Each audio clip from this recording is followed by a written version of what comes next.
The days of the Andals were numbered. One by one, their so-called kings were bending the knee or facing the wrath of Aegon Targaryen. Aegon of old Valyria. Aegon who was blood of the dragon. After defeating the Iron Men at Harrenhal and slaying the last of the Storm Kings, Aegon and his sisters, Rhaenys and Visenya, set their sights on other prizes. The gold mines of the Rock and the fertile lands of the Reach. King Loren Lannister of the Rock and King Mern Gardener of the Reach foolishly thought their combined armies could beat back the Targaryen host.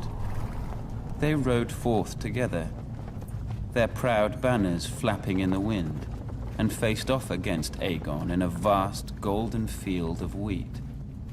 The two kings commanded a massive force of nearly 60,000, and it appeared the day was theirs, until Aegon unleashed all three of his dragons for the first and only time. Each beast was named after the Valyrian gods of Aegon's forefathers. Visenya rode Vhagar, whose fiery breath could melt armor. Rhaenys rode Meraxes, whose jaws were big enough to swallow a horse whole. Greatest of all was Balerion the Black Dread, with fire dark as night and wings so huge whole towns were covered in shadow when he flew overhead. This magnificent creature was ridden by Aegon himself.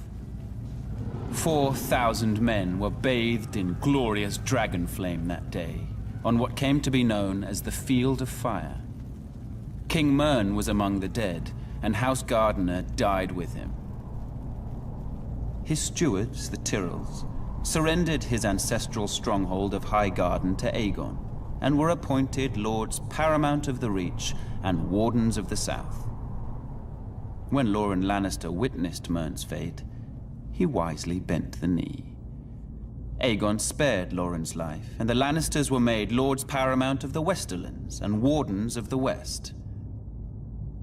After his triumph on the Field of Fire, Aegon's conquest was assured. In a short time, the so-called Seven Kingdoms were melted down in the heat of the dragon's flame and transformed into a single realm. Aegon would forever be known as Aegon the Conqueror.